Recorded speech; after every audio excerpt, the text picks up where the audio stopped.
Oi, oi, we are live Wednesday night. It's about 10 p.m. Don't get at us in the comments. We do enough for you for free. I was going to say it's live. Please do not swear, but we're adults. So if you want to swear, then swear, but just not at people. That's not really very needed, is it? One person we certainly won't be swearing at this evening is Jamie fucking Wren. What a geezer. You have been hammering it those first couple of days, Jamie. This is obviously normally we do a preview. We might record it. We might post things out later. This is quite a nice little interlude to get into it because we've got the first couple of days. I'm sure plenty of the viewers out there will be wanting to thank you for putting them onto a few winners. I just hope it continues, mate. There's no pressure, though. You've definitely given enough to be in profit for the week on the channel alone. Gets a little bit trappier, I think, as the day's gone because the betting opportunities, I think, dry up a little bit. We've seen even a lot of people would have seen horses like a State Man come in and then the Gaelic Warrior coming up, or even to an extent a Tiapu. We're starting to get into the shorty territory now.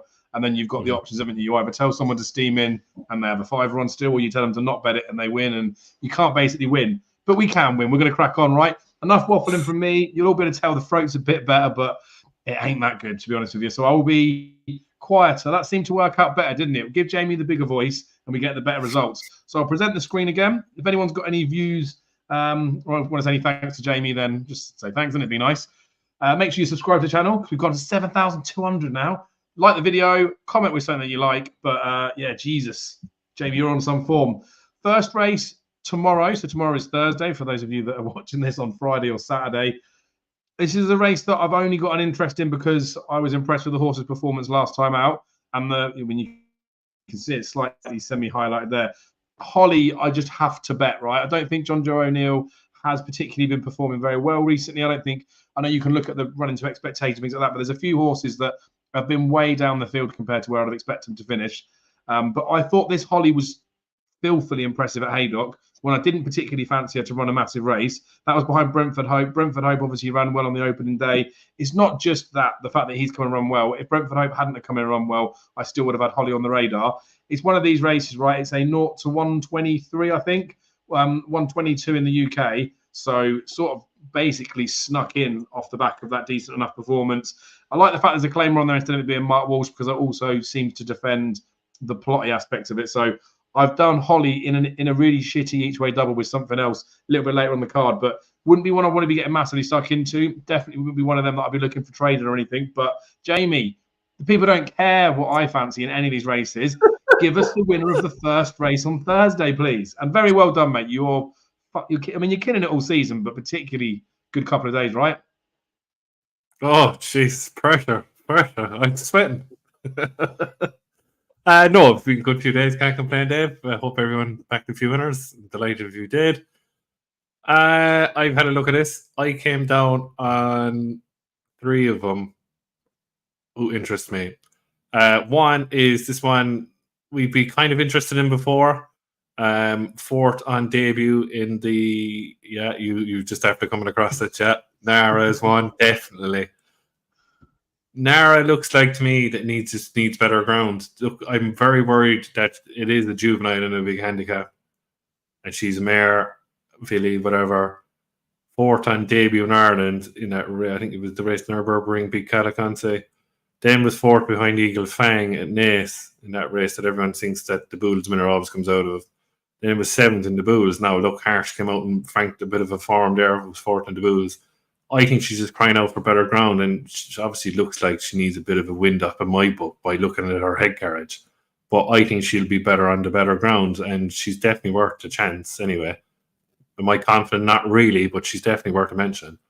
The other horse I like is a horse called, a very lightly raced horse of Adrian O'Grady. I caught my eye. A horse called Rumi. Very lightly raced horse, must have its issues. But it won last week on the flat in Goran against the well gambled on Eagles horse of Gavin Cromwell. The only spot of form that I'm come down on Rumi was that it ran into King's Furs last year, and it was 15 lengths behind it, no other than Irish Point. Did its chase in the horse that you like, Sneesia. It fell in a chase debut against Sneesia at Ballon Road last year and hasn't gone chasing since. Obviously, it took a long time to get over it and didn't want in the flat last week. Definitely a horse that caught my eye. But there's another one in here. I couldn't believe earlier it was 100 to 1. and it's 66 to 1 top price here. I can see it. It's signed from above. This horse needs to go ground. Right, it came over for the Silver Trophy Chepstow, and the ground went against it. It was heavy ground. Now, the only thing I would say, big word of caution about signing above. Peter Fahey's a Galway Target trainer.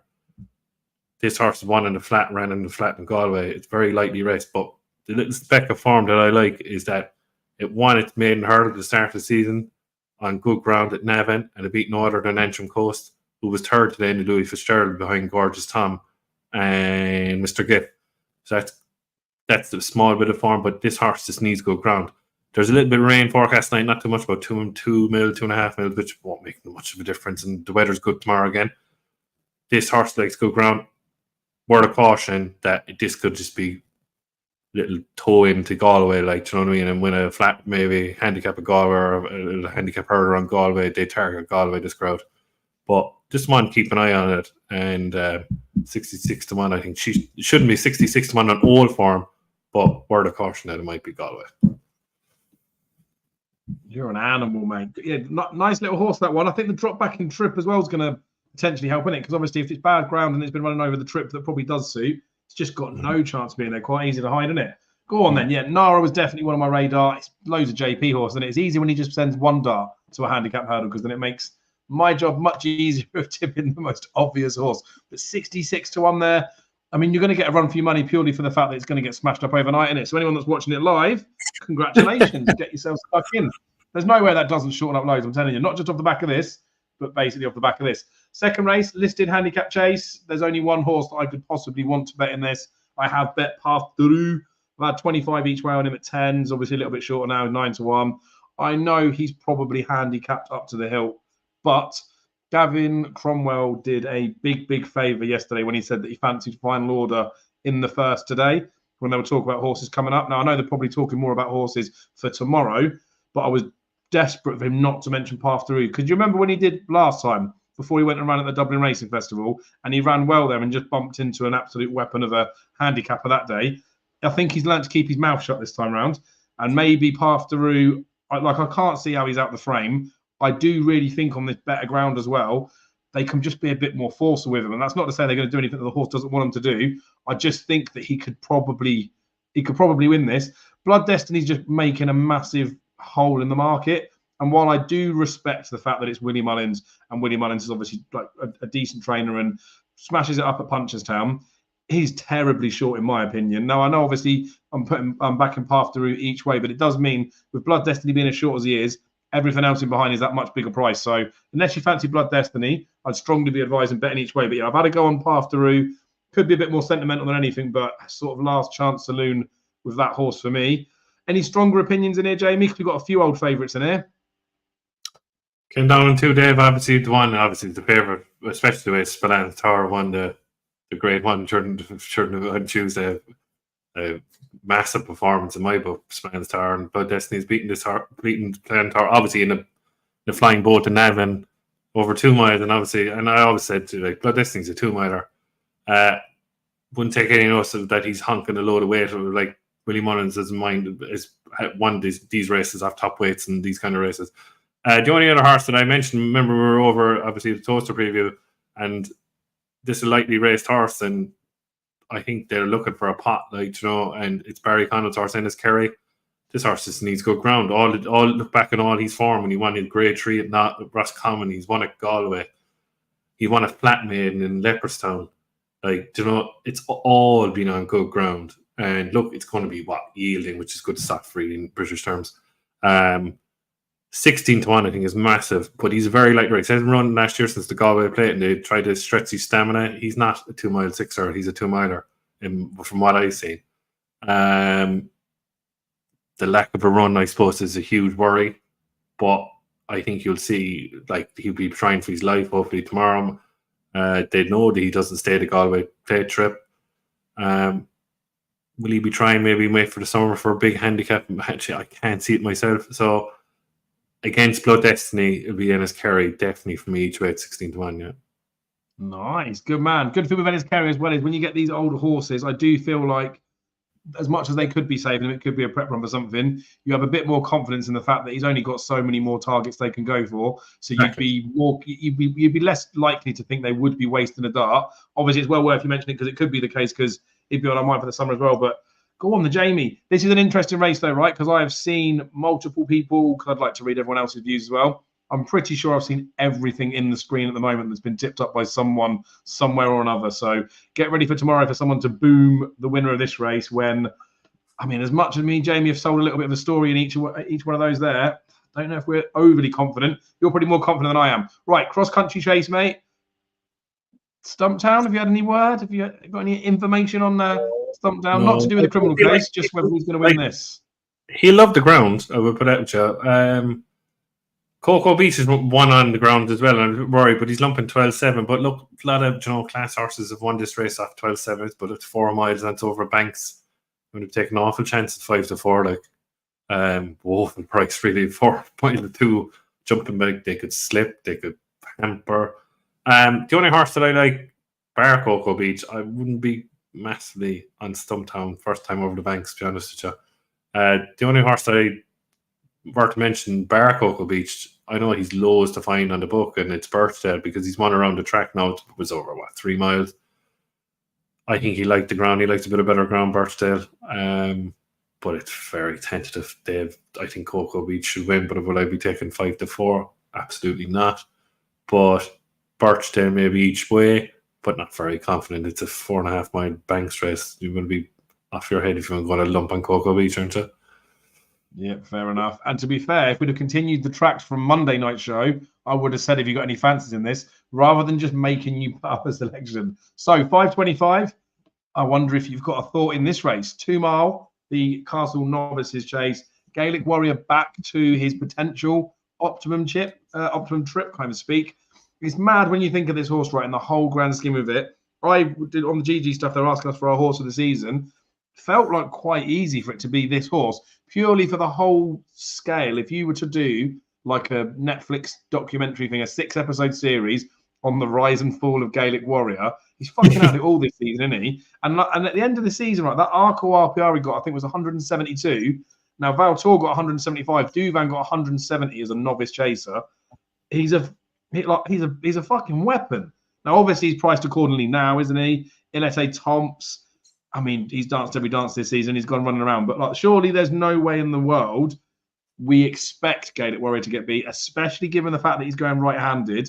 However, he didn't do what he was supposed to do with running against Factorfile. For whatever reason, he was just out on a limb. And we know that Factorfile's quite good, but we also know that wasn't Gaelic Warrior's true running. So, I mean, I know you can just leave these races alone, but just like 2-7 and 2-9, I'm saying about it, for all that he's an absolute weapon, he's still the same Gaelic Warrior we know that's a little bit of a rascal, right?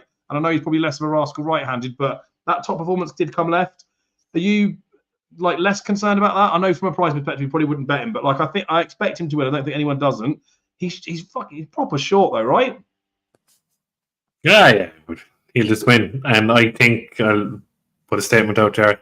He'd have beaten Banbridge, Captain Guinness, and Dino Blue in that race yesterday. No problem in the world. So, just to trot around, have a look at him. Now, I wouldn't be taking 2-7 even if I was a millionaire punter because you just don't know which Gaelic Warrior will turn up. But look, he's going the right way around, and look, he should be easy. Yeah, it should be all in, shouldn't it? It's a mad one because they did cite the fact that they might run him in the that Punchestown Champion Chase, and obviously they didn't even give him an entry towards it. Baffles me because I know obviously we expected Dino Blue to do a bit better, but I agree, probably would have won that, but well, it's not like Willie Mullins to just try and win Grade 1s for the sake of winning Grade 1s, is it? And you can't really blame him. But then he's got Ilete Thompson, Hercule de Saul, they would have won anyway. Right, Champion Stayers Hurdle. This would be one that's definitely well worth seeing how you see this one, mate, because obviously we all know that I was a big fanboy of Tiapu. I don't really feel like there's any reason why anything should better beat him. As far as I'm concerned, he is the best horse in the race. 49 days turnaround this year rather than 42, I think it would have been last year, an extra week. So that is a bit more beneficial to him. I mean, he hasn't got someone like a Classical Dream in it, in my opinion, that he's got to take on. Obviously, they've trained him differently and they've given him different prep, keeping him fresh for champions. So that's key to him. They did talk about possibly just going straight for the French champion hurdle. Now, I'm a bit surprised, especially with the way the ground is, why Irish Point is not in this race and Tippy's not just waiting for the French champion hurdle. But, I mean, they obviously know what they're doing. Maybe he's working the house down. Just with all of that said, right, I would never be able to smash into him purely for the fact that we made a few quid at Cheltenham out of him anyway. In this instance, the ground's quick and it could be classed as too quick a turnaround for him, even though 7 weeks doesn't seem like it is too short a turnaround, right? He needs to underperform for him to get beat in this race as far as I'm concerned, but he didn't give his true run in the race last year as far as I'm concerned. He's just short in it as far as I'm concerned. He's probably a little bit too short, but then you start to look at the ones in behind. Home by the Lead, Buddy One, and possibly Langtree Lady, the only ones you can make a case for, but I couldn't be more confident on any one of those as an individual. So I do hope that Tiapu wins, and I hope they've turned a corner with him. But I wonder if they're just trying to find out now. He is obviously only a 7-year-old. If they try and run him now at Punchestown and he does get beat or underperforms, they'll just know for the future that he needs 50-plus days off or 60-plus days, and they'll campaign him as such after. Yeah, I mean, it's a long way to say, like, I hope he wins, but I wouldn't want to pay to find out what the outcome of this race is going to be. Or are you more bullish, Jamie? Should we be investing? I'd be in the same boat as you, Dave. I wouldn't be investing. Maybe like a lot of people are going to put this horse in multiples, like for the day. Do you know, like a bit of Cocoa Beach, bit of Gaelic Wire, Tiupu kind of a thing, like, you know, Muggy Yakas. Do you know what I mean? But I'm in your boat there. That I understand the way he's been campaigning and everything, like, and best fresh, but there is a slight worry about the ground, and there is a huge worry. But the problem is, you're looking at these, I'll call them has-been yokes. I put it that way, Joe. Like, you're trying to find one to beat him, and it's very hard. Like, you couldn't trust home by the Lee. But he won. Is he good enough? No, he was beaten by horse that you like, strong leader in the entry. Styrian Flant, could you ever trust a Styrian Flant? Monkfish looks like he needs soft ground. Somerville Boy, Bogward. Like, no. The one I love the ground, the Sire de Burley, really, isn't it? Like, still a 12-year-old, like, you know, had its year last year, hasn't done much this year.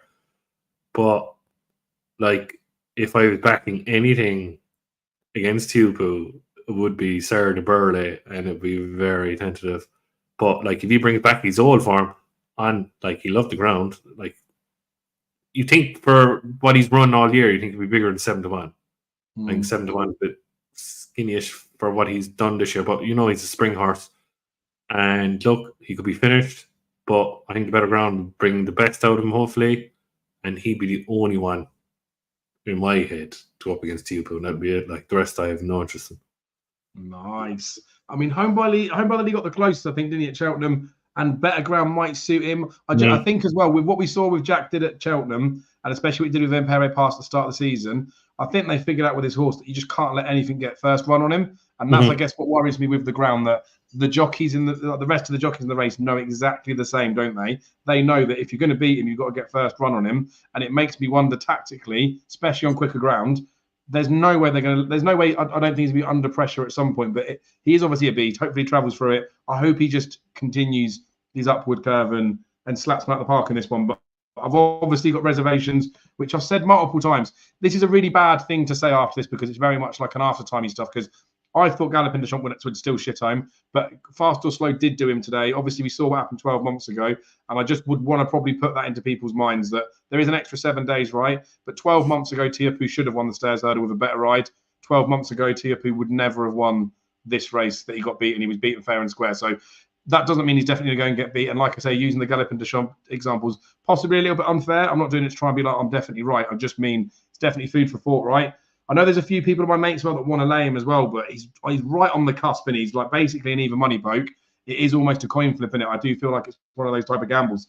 Anyway, one that isn't one of those type of gambles, and I'm hoping you're going to fill me with some confidence here, Jamie, because you know I mentioned earlier that I put Holly in a really bad each way double with something.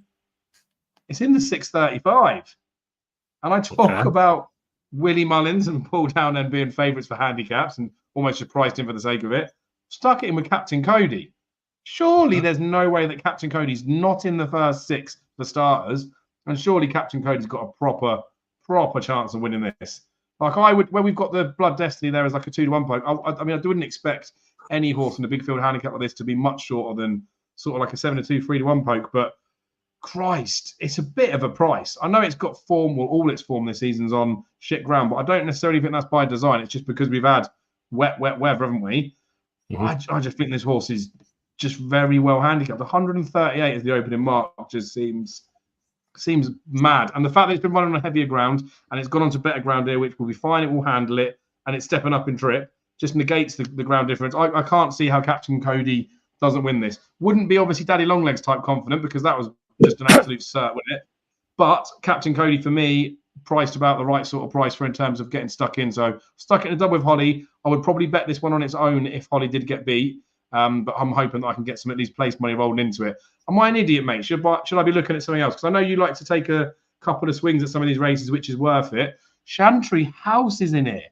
Don't make me say it, Jamie. That's what Captain Cody, right? Good enough for me. Does he win? I'll be taking him on, Dave. Sorry. All right.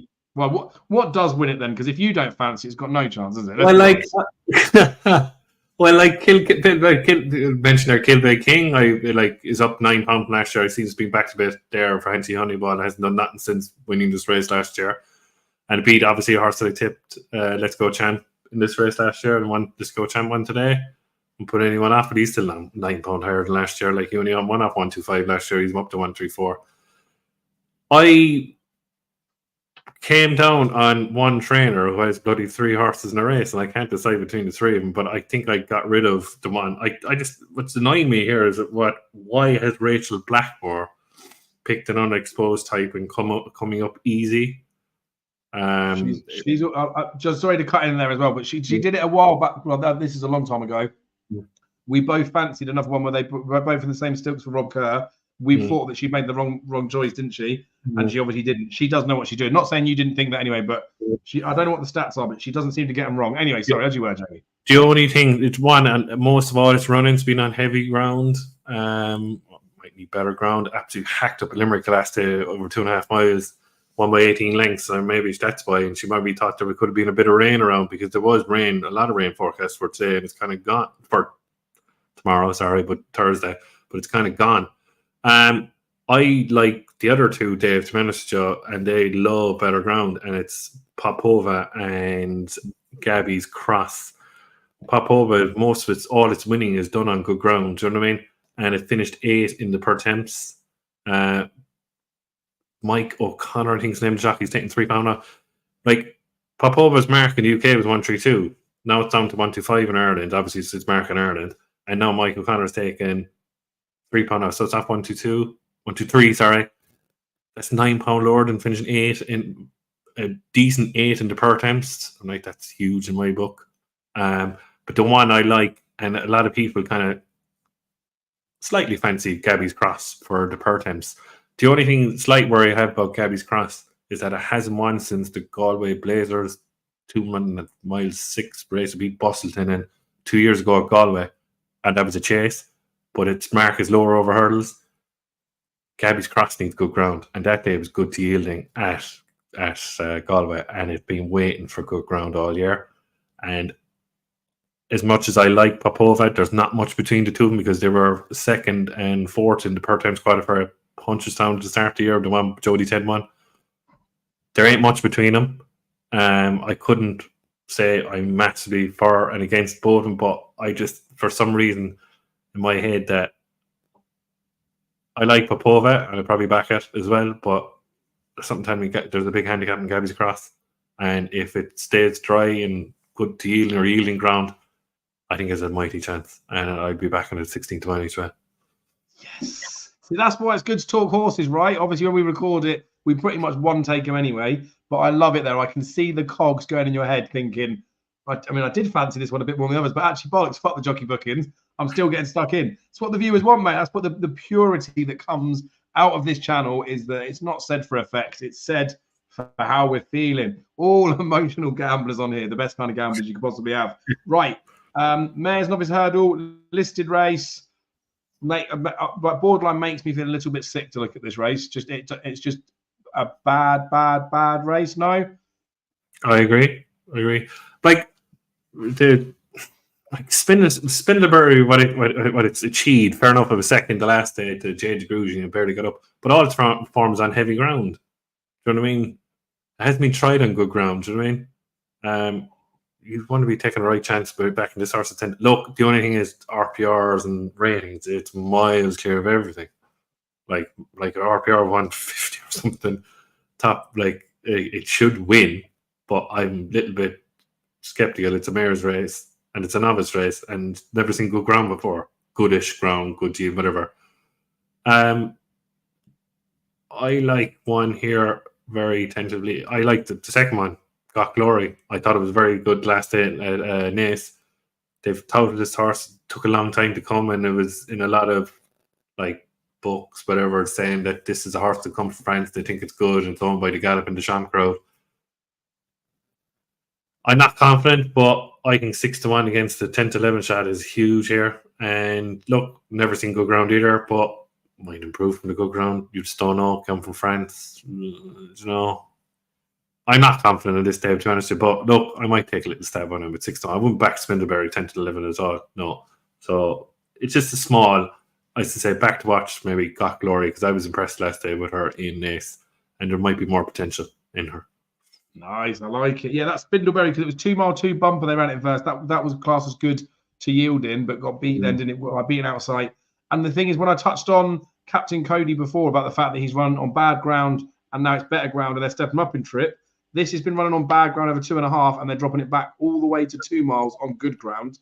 That is a significant difference in trip. And while the class element might be there, it's 1 run behind Jada Grugy. Maybe Jada Grugy ran as shit as she did at Cheltenham and it's not really 140 rated. We'll find out after. But it's one of them days, right? I'll say this now for the fact that I'd like to say it. There's lots of those short price ones in there, isn't there? But I feel like they've all got genuine question marks. Like every single one of them, of those shorties, there's a potential in them. But we know how these things go, especially just the law of averages. You're probably going to get at least 2 of them come in. That's what the sort of expectation should be anyway. I guess it just depends which two. And if you're a bit lucky, you might get more. But yeah, definitely looks a bit trappy. Only reason why I'm bringing it up as well is I know what people are like. I know we can all get a bit chasey at times, can't we? And you see a short price one, think it's a good thing. I don't want to be putting people off bets that they fancy, but please just have a good sit down the night before or the morning of the racing, decide what you want to bet and how much, and don't start messing about with your stakes in hindsight after, because it's a terrible day for chasing. Speaking of a terrible day for chasing, I've heard people already saying that Port Julien wins the Supreme next year. Hoi. I mean, it would need to win this by about 80 lengths, I'd imagine, to be Supreme standard, but does look like the most likely winner of this race. 13-8, probably about fair, I would say. Like, I wouldn't say it's as short as I would have been concerned with some of the other ones. What do you make of it? Because I know that there's a few horses in here that just haven't potentially done what they're supposed to do. Canter's, I know a lot of people were talking about him earlier in the season. Wingman's a similar one as well, just been a little bit disappointing. I do think Port Julien, when he won first time up, he wasn't the most impressive winner, but it was a recent run. It wasn't long after coming from point to point field. You'd think, obviously, any horse that spends time with Willie Mullins is only going to get better. So they must have had this race earmarked for it. He probably wins, didn't he? But would you want to be getting stuck in at 13-8, or is there a good bet somewhere else? Do you know what's in my head, Dave? I'll be honest with you. It's like it's the one where you think, yeah, he's 13-8. Willie Mullins hasn't won a bumper yet, has he? At the Punchestown Festival so far. He won Redemption Day, who shouldn't be in the race, by the way. Yeah, we won't go there. But anyway, it's just one of those ones. Like, I wasn't that impressed with it at Goran. It was 2-2 in heavy ground, and there's always a decent horse in that comes out of it. And now I'm going to be hypocritical because Samir is one in Goran over 2 miles on heavy ground, but it's a 4-year-old and it's getting weight from the rest. Now the RPR is 121. It has 7 pounds in RPR to catch up to Port Julien, but it's getting weight, and Gleason's on as well. We're taking 5 off. So, like, it's getting, nearly 10 pounds, 10, 11 pounds off Port Julien. I was impressed with it at the last day, and it's by flat horses from the breedings I can't remember the breeding in the top of my head, but it's out of flat horses out of Germany, 1.5 mile horses. They're flat horses, mean obviously it might be better on better ground.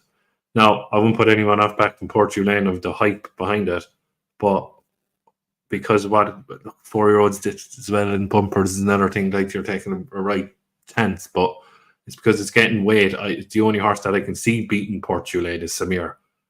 Gold in the Mountains obviously beat Cantico at Christmas. He was the first horse that actually caught my eye when I look at the entries, but Cantico has done nothing really, to be honest with you. No, might change here. Might be better on better ground, but look, Patrick is obviously gone for Portugal for a reason. But Portugal or Samir for me, and I wouldn't be going into any much depth in after that. Yeah, fair enough. And it's been pretty well supported in each of the bumper races of the horses that have been prolific in terms of where they've finished. Jasmine DeVoe was weak as shit, wasn't she? Redemption Day, like we touched on the show, didn't we, right? Regardless of the ins and outs, whether it should be in the race or not, because obviously it shouldn't be in the race. We all know that. It's got a competitive advantage, and last time out it was good. Hence probably we're saying too big a price, had to be one to be bet in there. That's where in this particular race, right, I can't see the obvious shorteners. I can't see a horse in here that is 10 to 1 that should be 5 to 1. They're about the right sort of price. So I guess if there's money behind Portugal, like Dyna Blue, when it 15 to 8 gets bet into even money, doesn't always mean that it's right. But if you're with one like this, if you wait till near the off, if they don't think this will win, it will drift like a barge. So you could wait to back on the off, but probably better bets across the rest of your season, isn't there, than getting stuck into them. Right, let's move on to Friday if you're happy. Definitely got some sort of disease in my throat that wants to come up. So if that happens midstream, then I don't even apologise. Just warned you, didn't I? You're in it. That's what you get. It's extra level of it. Right. The Hunter's Chase race, I wouldn't have any interest or any inclination to even look at it. So can we move on? Move on. I did see there was a horse called Baby Shoe, though. Oh, Baby Shoe. Novices Handicap Chase, 2 mile 4. We should just call this the Close Brothers, shouldn't we? Because that's the sort of race that would be back at Cheltenham.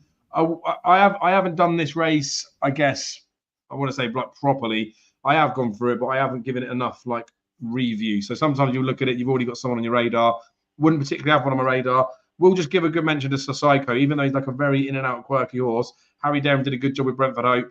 Again, I've touched on that horse like a couple of times now, but Psycho is one that he did cite as he thinks he's got a decent each way chance there. So you could suspect that his price maybe shortens up a little bit in there.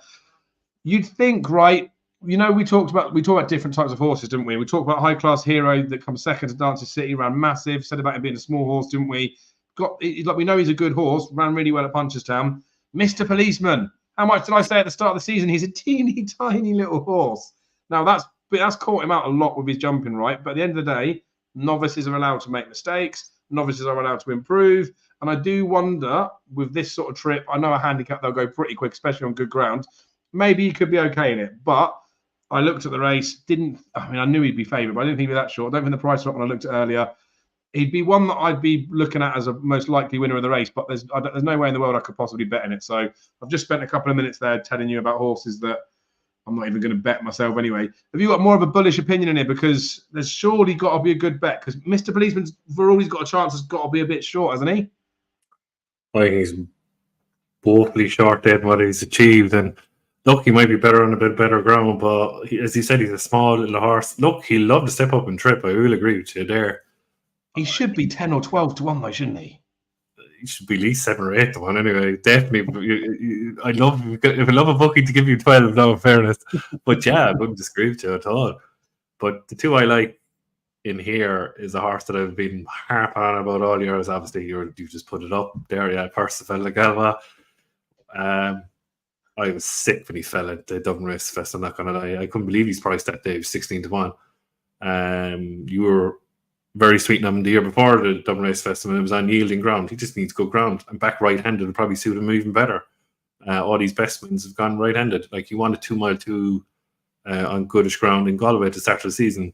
He's been running around in grade ones, and then he went to the Handicap at the Dublin Race Festival. Obviously, he had no weight, but he's up £2 from 135 to 137. Mark Walsh takes it back over. He's trained by me, unbelievably good trainer, and Gavin Cromwell to get him right for the good big day. Look, he didn't go to Cheltenham. Hasn't run since obviously the first weekend in February. Obviously, he has time to get over it. He's fallen a lot, but I think he'll be jump better on better ground. The only other horse that I fancy here ran very well into plate and needs better ground. And all Henry de Bromhead's horses, in my opinion, needs better ground. And it's Arctic Brazil. Like, finished 6 lengths behind Mr. Policeman in a 2 mile chase there. I think it was a Punchestown as well. Now it's getting a stone and 5 off Mr. Policeman. He was getting £4 off it that day for 6 lengths. Now it's getting a stone and £5 off it. 14-1. This horse hasn't, this horse went over, didn't he, for a Talbot at Sandown and was nearly favourite on heavy ground. Had absolutely no chance on heavy ground.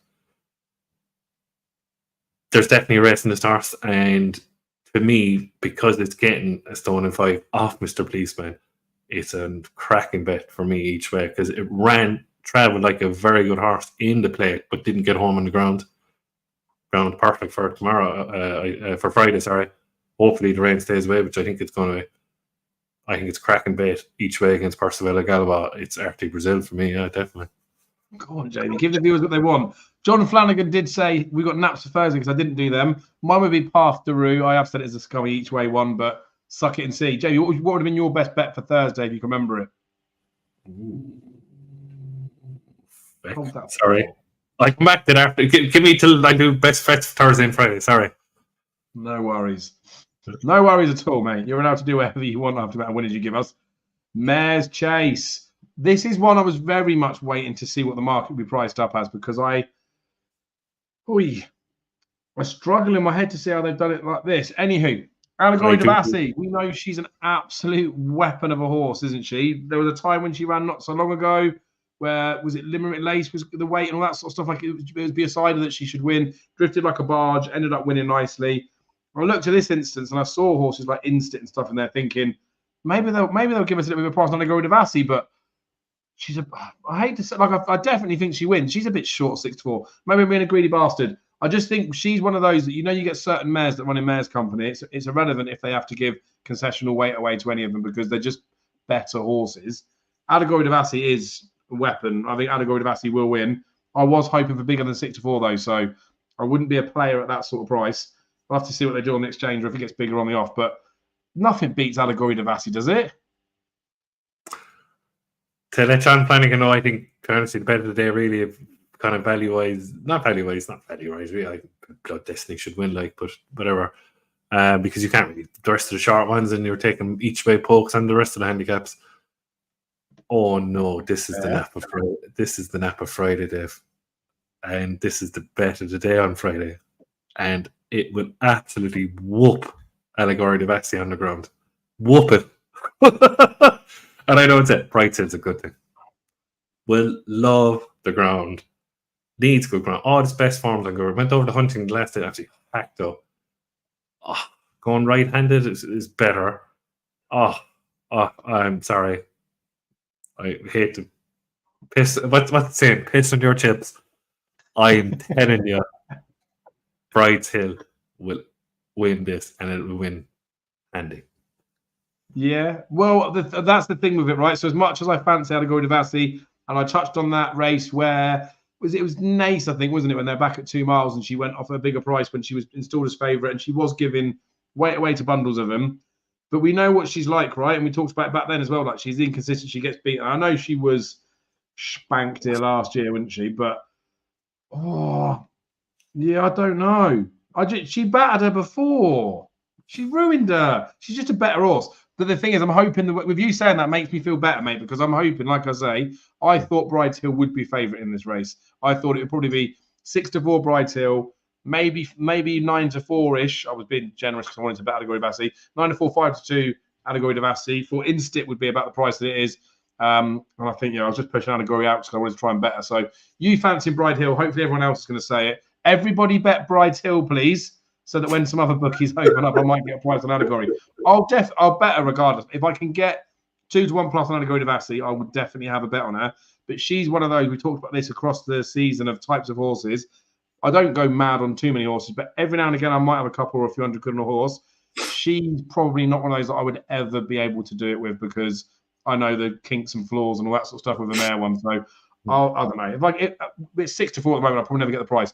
If I get bigger than 2-1, I'll be having 50 quid, maybe a ton if I can get even bigger. But I know there's risks attached, but maybe I should just send you the money, mate. Send it on the odd Revolut and we'll just have a match bet between the two of them. At least someone's getting paid, then, isn't they? It'll be close. It's a match bet. It is. I totally agree with you. It's a match bet. Like I can't see anything else but the two of them. But I think just because of the better ground, look, they always say Allegor Devasti needs a bit of better ground, but there's not much between. Like the what you giving it £2. There's like what's Allegor 153, 149. It'll be close. They're made up ratings. When they ran up against each other at Thurles, she gave her a stone and beat her by about 40 lengths. But I do get it. Ben's asked in the comments, do you think Brides Hill will drift? I suspect the opposite, Ben. At least I'm hoping. On my tissue that I did, I think that Brides Hill should be favourite. But I think that in doing so, they're making a mistake because I think Allegory Devassi will win. So I know that sounds a bit stupid, but you know, like you can see how a race could be shaped up. You can see how people might think about it. Happy to be proven wrong because that means that Jamie will back in yet another winner. But I might bet Allegory Devassi. But again, this is why I wanted to touch on the fact that I might have 50. Maximum I'd possibly ever have would be a ton on it, and I'm probably closer to have the 50 quid bet because as much as I sound really confident, I don't want you guys out there thinking I'm emptying my beans on it. Right, Champion Hunter Chase. Don't really want to talk about it because it's on the line. Still hurts after Cheltenham and hurts a little bit more after Aintree as well, I think. Leave the race. I wouldn't have any interest in it, no. Even the bastard cost me so much money. Anywho, Boodle's Champion Hurdle. We've obviously got a race here where I know I sound mad saying all this stuff because I said about how great Gaelic Warrior is, but when you see Gaelic Warriors 2 to 9 jumping fences and you've got State Man that's 1 to 3, like everybody in the whole world entirely knows, regardless of how the results pan out, State Man is a much better price at 1 to 3 than Gaelic Warrior is at 2 to 9. I know it's subjective. That's the reason why gambling is what gambling is. But it's obviously interesting that they keep persisting with Irish Point down at this trip for some... I think it's a very strange reason. At Christmas, when they stepped up to 3 miles, for all that I was big Tiapu man for Cheltenham, and I'd rather have not had Irish Point go against him. I'm a little disappointed they didn't run him at 3 miles at Aintree. And then I'm a little disappointed here they've not run him at 3 miles at Punchestown. Because I know you can avoid Tiapu, but I don't know why they're avoiding 3 miles with the horses. My sort of problem. But they've done this in the past, right? They persisted with Tiapu over 2 miles, and obviously it worked out well for him the season after. So maybe they're thinking that, right? Maybe they're thinking Irish Point can have it next season, whether they're going to go chasing with him or they're going to send Tiapu over fences. Who knows? I just don't think he's got a chance of beating State Man. State Man's an aeroplane. I could look very silly, but I cannot see him winning it. The fact that he's in there is just, I don't know. It doesn't make as much sense. And I know the ground stuff with him, people have touched on that better ground he's all good on, but that run at Christmas was an absolute shit over 3 miles. I don't think ground's even a thing with him. State Man will eat him up. Is there any more to say than that, Jamie, or am I being a bit rude to Irish Point and their connections? No, Irish Point should be over 3 miles there. Simple as. Bless. If they could have run him at 2.5 at Aintree, couldn't they? Against Impero Pass, although I'd rather have not seen that because I would have been struggling to know which one to pick. But yeah, I mean, connections obviously know better than we do, didn't they? But we've seen time after time, lots of horses are happy to educationally learn for a season by running at the wrong trip. And it is a graded race, right? They'll pick up some prize money. So, I mean, I'm going to be wrong, and I watched State Man put up a name or something. That's the only he's going to beat him. But yeah, I'm not interested. Champion Novice Hurdle, 2 mile, 4.5. Burn, baby, burn. Ballyburn. Again, in the grand scheme of what we're seeing, right? State Man was 1 to 3. Ballyburn's 2 to 7. Back to Gaelic Warrior again. As much as I know he's rated Sylvie 2 to 9 on a novice chaser that we know is a bit of a bell end. So Ballyburn, bar some sort of alien out of this world intervention, Ballyburn will just continue his domination of the novice hurdle division, won't he? Looks an absolute machine. Will just absolutely hack up. Is there anything possibly behind that you could see being a danger? Because it's a bit of a cloudy period in behind. Is there anything else that you think is like next best that looks like one could chase him home? Or would you just be interested in watching Ballyburn do what Ballyburn does? Just interested to do what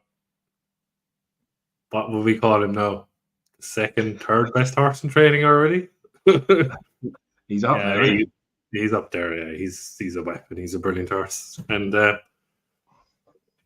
I think it's been controversial here. I love Willie Mullins kept him over hurdle because I think he'd win next year's champion hurdle with his mouth open. It'd be so good to see. Like, Willie Mullins loves the champion hurdle as well, doesn't he? But there's so much potential in that division. When you look at recent renewals, when Espoir de Land won it, and we thought, oh, hang on a second, we've now got one. If he obviously passed, but if he hadn't, we'd have seen the clashes between him, State Man, and Constitution Hill. We had that little period, didn't we, where there was Epitante winning it, for example. And no disrespect to her, but even Honeysuckle wouldn't have won it in the better champion hurdle years. Mm-hmm. We've got the chance now for it all to happen, haven't we? But yeah, I'd like to see him. He jumps a hurdle nice, doesn't he? Yeah, I think your only chance that Willie Mullins, I think, to prove a point in his own head is obviously, look, we all hope that Constitution Hill comes back and be great to see him back and be the horse that he is technically is still the best, the horse in training. But I think Willie Mullins loves a challenge, and he would love if Constitution Hill obviously will come back and fight in fifth and hack up, and hopefully Willie Mullins will say, look, come on, we'll give it a go. We'll see if we give one horse, because he knows Statement can't be Constitution Hill. Not a hope. I think he cited the fight in fifth for Mystical Power, didn't he? Mystical Power, yeah. Decent horse. He needs to step up a lot. There's plenty of race from to win in there. And again, I know there's a level of experience that you want in there, but I know how mad it sounds. He used to send Forhino for the Christmas hurdle, didn't he? Stick Ballyburn over fences and a couple of novice chases. He can have one before Christmas. Stick him in a novice chase at the Dublin Race Festival. Let him go and win at Cheltenham. But just at Christmas, bring him over to Kempton for the Christmas hurdle, so he can get up in the Grade 1. Yeah, I know there obviously must be some underlying reason why trainers wouldn't do that. But I've said it for the last few years. I know when it's been such a shit race, they've got horses doing all sorts that they could run in those races and mop up. So with Willie having the title in his hands, trying to regain it, we could see Willie doing Willie things next year. A lot of Willie on this channel. Right, 7:05, 2 miles, uniquely novice hurdle. Yeah, this is one that I don't even really want to say out loud. I think I could feel a little bit sick saying this, right? Lark in the Morning, I think a couple of people have told me on tissues they reckon he's going to be out like third in the betting. He's got to be well supported and fancied and probably go off as favourite in this. Don't know what the price would actually come out like, but he's got a real good opportunity in here to do this. My reservation is Mighty Bandit just wasn't Mighty Bandit when he ran a while back. And I know he got beat, and then we thought to ourselves, I wonder what's going to go on with him. And then he gets sold, and then he goes and runs for Warren Greatorex. But even the run at Cheltenham just wasn't him. This, I guess, would potentially underestimate him, but I wonder where he's going to fit in the market. I think the logical betting part of my head says if you can get a little bit of a price on Lark in the Morning, he's probably a good bet. If Lark in the Morning is terribly short, then Mighty Bandit might end up being some sort of little scummy each way one. I don't think it's too difficult because we haven't got the prices up to have an opinion in it, because I think that, like I say, Lark in the Morning will end up about 6-4 jolly in this, but there is a chance on some of the forecast issues you might get 3-1, 7-2 about him beforehand. Maybe I'm being wrong. Is there something better in here? Like Another Way's in there. I've not even talked about him. Bit of Ricky Dickie's in there. Talk about a Warren Greatorex horse as a potential better Punchestown, Jamie. Put the viewers out of their misery and shut me up. But technically, the Gordon Elliott horse, so we want that Mighty Bandit. But no, I wouldn't disagree with you. Lark in the Morning, obviously, Hart has come out there today and Frank the Foreman. I think Joseph O'Brien kind of been harping on the small bit and people around him that he'd be better on better ground, and which I hope he is. If he's short, I would be confident. Maybe. Another way, obviously, we tipped him up there at Ferry House. He didn't jump great over 2.5 miles at Ferry House, the one that the race Captain Cody won. He didn't jump great, and he fed it second last when he looked like he was coming to win the race. I don't understand. Now they're dropping him back to 2 miles. No, he's very impressed over 2 miles. And he bombed out obviously at Christmas, and then he won it over 2 miles. Then at Punchestown or Ferry House, something like that. And then he ran in that race. He wanted to jump a lot better over 2 miles, Dave, to be honest with you. I thought he's jumping mountain. He might jump better off the better ground. The one I like, and I can't believe really Townley never picked it. I was disappointed in it at Ayr. No, it ran over 2.5 miles at one on its debut here. And then went to Ayr behind Key to Bourbon. And wasn't great on the soft. Wasn't that soft at Ayr, to be honest with you. But this horse is one on the flat and good ground, and I really like Billy Ricky Dickey here. Yeah, I think if the ground stays as it is, there's no rain, back to 2 miles, Danny Mullins in the play, let him go.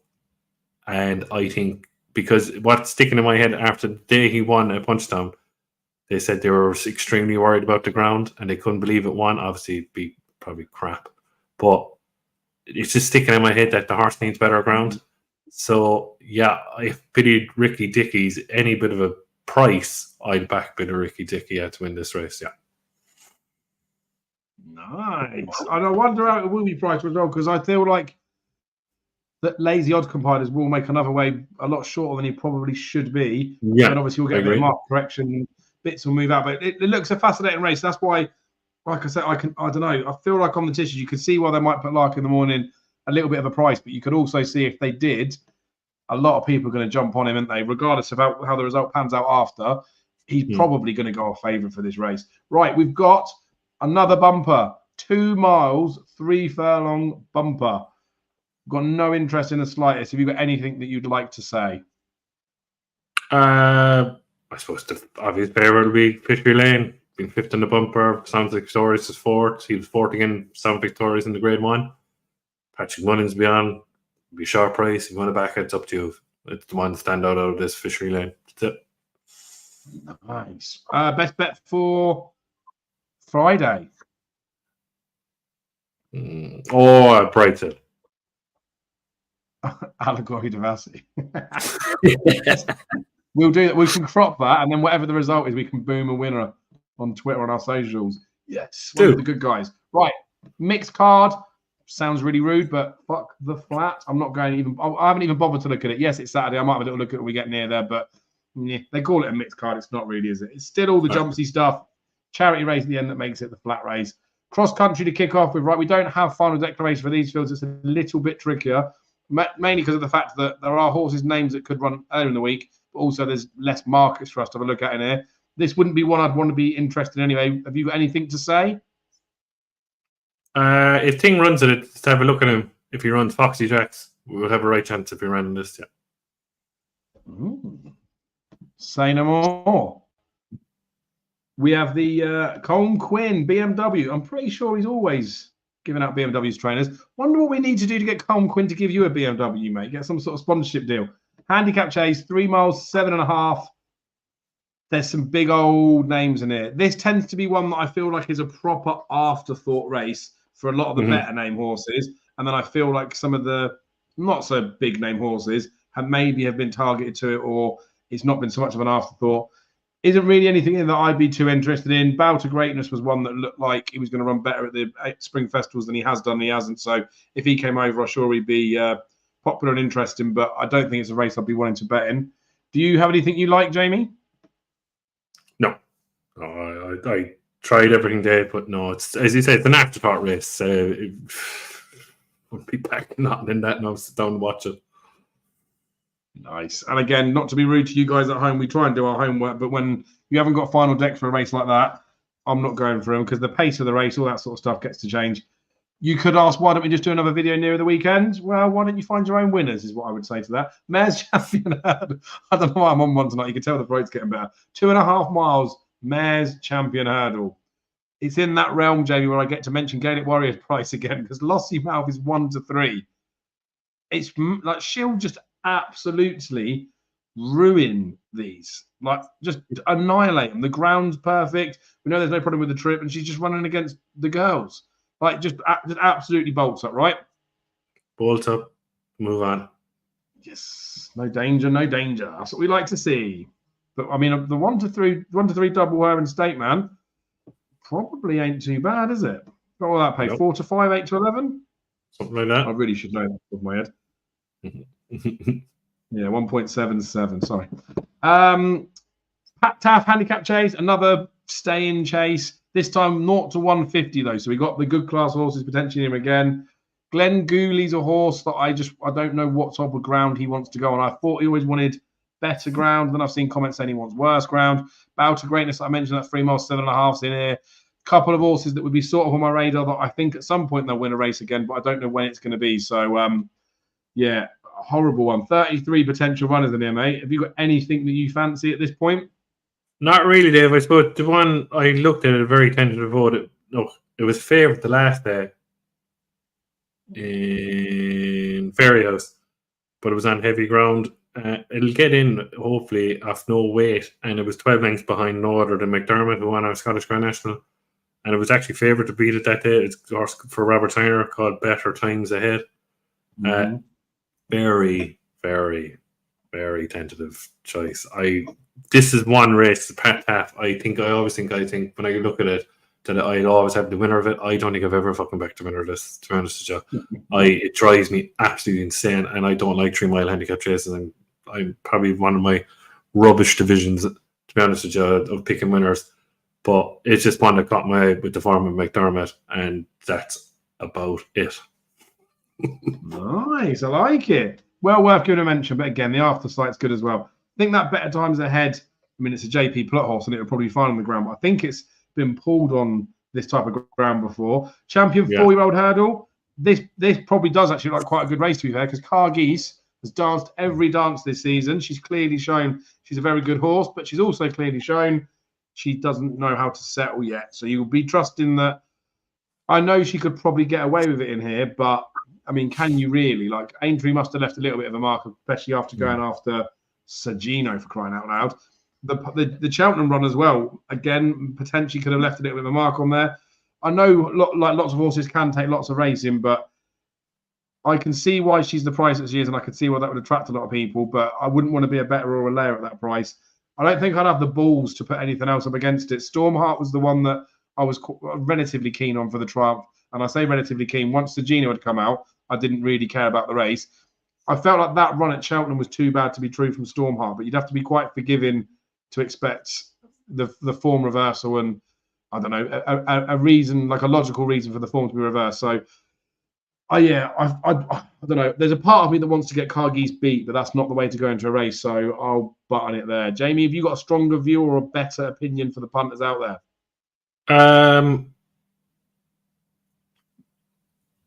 I do and I don't, but I put up Butler Secret last day at Fairhouse, and I had a good bet in it, and it won. Slight question mark about him. Now, it came from the flat off for Kieran Murphy, then went to Gavin Cromwell, won it in ace, and it was maybe touted each way for a triumph and never came over. But I was impressed with it the last day. But the only thing I will say is that it got its own way in front. It really did, and it beat Carl the Torrell, is it, for Philip Fenton and Miss Manzer, who did nothing today in the race. And I think it ran today, didn't it? I think it did. But anyway, I backed it last day at Fairhouse, as I say, and it won, got its own way in front. I don't think it's going to get its own way the way it did the last day at Fairhouse, but it jumped really well. And it's definitely a potential improver. It's only ran twice over the hurdles. But like, I probably backed that to win, but the one horse I really, really, really fancy here, I'm all over it each way. All over it. 11-2 is massive. This horse just needs to go ground. It's one on the all-weather in France. They've said it all year. It needs to go ground. It has to be Stormheart. If there's no rain about, again, I'll repeat myself, I can't see it out of the first 3 days with 11-2, to be honest with you. I just can't. I think this horse has been crying out for good ground. And it's the way William Munn said it won. They said they were worried about the ground start of the season. He has his ground here. You could see he got stuck in the mud in the triumph on the soft ground. I really like it. I think against Butler Secret, who's a good horse and improving, but Stormheart's danced every dance, been in all the big races this year, and it's finally got the ground that it wants. And I think, I'll be backing that. Definitely Stormheart for me. Nice. And obviously at the moment when we're showing these prices, this isn't final declarations. Bookies are still offering first 3 places. Now, I don't know who's definitely going to run or who's not, but you obviously don't get best odds guaranteed to the day of the race anyway. I like Stormheart. I touched on that. Then I was a bit more like lukewarm on the argument in there, but guess with Jamie's vote of confidence too in there, the 11-2 each way probably isn't a bad sort of recommendation at this point. And of course, when he did win first time up, it was at Punchestown, wasn't it? Right. Mm-hmm. We'll move on to 2.5 Gold Trophy. This should be good if it's called Gold Trophy, right? Handicap hurdle listed race 2.5. Look at the names we've got in here. Maxim, Seddon ran today. Surely he won't be going again. That'd be a bit cruel. Waterford Whispers is in here. The good thing, Chapeau de Soleil in a handicap. Oh, I mean, he needs to go left, doesn't he? Yeah. But 1-3-2. Oh, I mean, you can tell how much interest and effort I put into this one. I'm betting Chapeau de Soleil, and everyone can go to hell if they have a go at me for it. I mean, well, it depends what sort of price it's going to be, but so Scottish could come in here. Sanicha. Oh, I mean, you can tell I haven't done too much work on this one. Christ almighty. There's a few horses in that I could end up having a bet on, I guess. And Canto Bruno on good ground as well. Who knows? Yeah, you've seen how much effort I put into that. The fact of I don't really know where I'm going with it. There's loads that got a chance in there. Did you have a more confident view than I've just listed some names? You said one, yeah. Chapo, come on. No, you said the first one. I came down to McManus's one today, to be honest, and obviously one is Water for Whispers with the form, with better days. It ran well, I suppose, well enough in 3 mile grade 1. Keith Bourbon is definitely a horse for next season. The Answer to the Cape, I had a big bet on today. I was second, obviously. But Water for Whispers was second in the pipe. Form looks decent, not overly. 135 he's off, isn't he? So that's the same mark as Daddy Longlegs was. Daddy Longlegs is now 150 off the back of that. 135 is light for Waterford Whispers, surely. Oh, 100%. And the other one is a horse that I did my absolute stones on in the Dublin Race Festival over 3 miles. Is a horse called, and I'll mention it again, and I will probably back it if it runs on Saturday night, and if it doesn't win, I'll never back it again. But what I'm hoping about Canal End is the name of the horse, that it's won over 2.5 miles. I know it was a maiden hurdle around Fairy House, but the ground was yielding, and it's been running around in heavy ground. And it just screamed to me what I saw in the Dublin Race Festival when I backed it, that obviously I thought it was going too far, number one, and number two, I didn't think it'd get out of the ground. So I think a bit of better ground, and if it gets in, and it's a decent price, I'll back it the last time each way, and if it doesn't come in, I'll never back it again. So it's Water for Whispers for me, or Canal End, and hopefully one of them would win. Mate, that looks like it could be a mad race. No wonder they're calling it the Gold Trophy. There could be, well, I don't know what the maximum field size is. It's probably going to be 24 if it's over there. Said one this last year. Remember, backed off the board to win. Remember, back to. But that's what's mad about it. There will be something that will get smashed in this race, whether isn't there. So we might have to put our sentimental hats out to the side. I might have to put the Chapeau de Soleil, the sun hat to one side. Who knows? It looks like quite a good race. Shame we don't have final decks for that one, but it is what it is, right? We got a Lola's an Ace bumper. I mean, I didn't really even bother looking at any bumpers. Spartagar Derby, who's entered a lot of bumpers this week, will be very interesting around here. Yeah, and Ataho was supposed to run, wasn't it? But got taken out, so you wonder if that's coming here. Yeah. We like this sort of guard, didn't we? Mm-hmm. I feel like it's related to something. I remember writing something earlier. Yeah, Statuaire and State Man, isn't it? Mm-hmm. Mm-hmm. When was it due to run? November, long time ago. So yeah, if it is out and about, Sui de Garde, I'm on the same as that as well then. Right, charity race. Is the Goffer going in the charity race? God, he was woeful today, wasn't he? Jesus Christ. He never tried to it, was he?